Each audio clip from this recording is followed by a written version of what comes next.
Sejarah awal Pulau Jawa seolah terbungkus oleh misteri karena sama sekali tidak diketahui keberadaannya oleh dunia. Sampai pulau ini dikunjungi oleh para peziarah dari Cina, yakni Fahian, pada tahun 412 Masehi.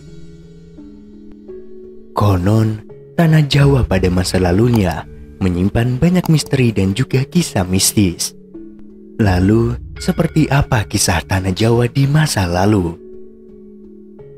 Berdasarkan buku Sejarah Gaib Tanah Jawa, karangan C.W. Leadbeater, cetakan 1 Maret tahun 2015 disebutkan, pada 2000 tahun sebelum Masehi, Pulau Jawa sudah menjadi koloni bangsa Atlantis. Tapi saat Atlantis hancur, Jawa menjadi negeri yang terpisah di saat masih dikuasai oleh bangsa Atlantis. Inilah ajaran gaib hitam dan juga sesaat mulai diajarkan pada makhluk yang tinggal di tanah Jawa ini. Sehingga pengaruh aliran sesat itu kemudian semakin kuat dan merusak kehidupan yang ada pada saat itu. Mereka memuja dewa yang kejam, yang selalu meminta persembahan manusia dan hidup di bawah bayang-bayang tirani. Tanpa kesempatan untuk melepaskan diri pada zaman itu, mereka diperintah oleh raja yang merangkap imam agung dari aliran hitam itu. Di antara raja ini ada seseorang yang sungguh fanatik dalam kepercayaan aliran hitam itu. Sang raja memiliki keyakinan bahwa hanya dengan menjalankan praktik kepercayaan yang mengorbankan darah setiap hari, maka wilayahnya dapat selamat dari kehancuran.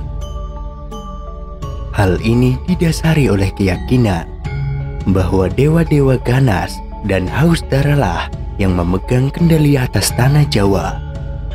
Pada saat itu, para dewa telah membuktikan kekuatan dahsyatnya dengan letusan gunung berapi secara berulang-ulang kali dan juga bencana-bencana alam yang lainnya. Raja tersebut lalu memutuskan untuk melakukan sebuah pemagaran gaib demi untuk menjaga dan memelihara perlindungan atas tanah Jawa. Salah satu caranya adalah dengan praktik ilmu gaib dari para ahli sihir. Hal ini dilakukan agar kelak semua sesembahan darah kepada dewa-dewa haus darah yang bercokol di seluruh Jawa tetap dilanjutkan di sepanjang abad-abad yang akan datang. Demi terwujudnya maksud itu, dia kemudian menciptakan mantra yang sangat kuat di atas tanah Jawa agar aliran hitam yang dianutnya tersebut tidak akan lenyap selamanya. Efek dari hal itu masih dapat dilihat baik secara etis maupun astral dalam bentuk awan gelap yang besar yang melayang-layang di atas Pulau Jawa. Awan hitam ini anehnya kelihatan seolah-olah seperti terhambat pada titik-titik tertentu, sehingga tidak lantas terbawa oleh angin dan tetap tinggal pada tempatnya. Titik-titik lokasi awan hitam ini sengaja dinetralisir oleh raja dekat dengan kawah-kawah gunung berapi. Salah satu alasannya adalah karena kawah-kawah tersebut biasanya ditempati oleh beragam jenis makhluk-makhluk halus. Sehingga makhluk-makhluk gaib itu dapat diperintahkan oleh sang raja.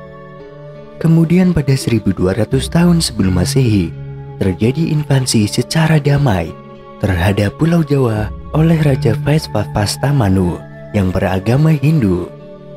Mereka datang secara damai dan tinggal di pantai dan akhirnya membentuk pola perdagangan kecil yang independen. Seiring waktu, kekuatan para pendatang Hindu ini semakin meningkat pesat dan akhirnya menjadi dominan dalam komunitas.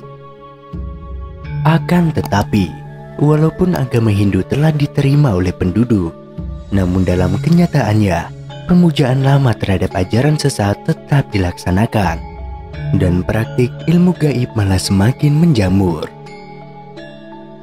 Melihat kondisi tersebut, Raja Vaisvasvata yang berkuasa pada saat itu meminta untuk mengirimkan ekspedisi ke tanah Jawa pada tahun 78 Masehi.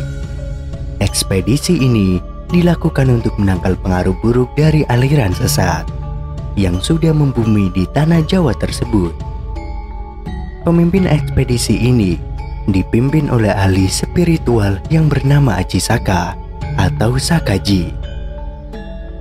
Aji Saka ini sangat memahami tugas yang diembannya.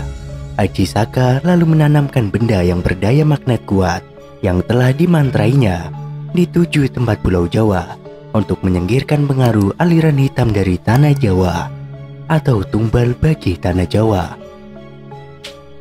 Untuk tempat dan tumbal atau jimatnya yang paling penting dan kuat, Aji Saka memilih perbukitan yang mengarah ke Sungai Progo, tempat yang sangat dekat dengan titik Pulau Jawa.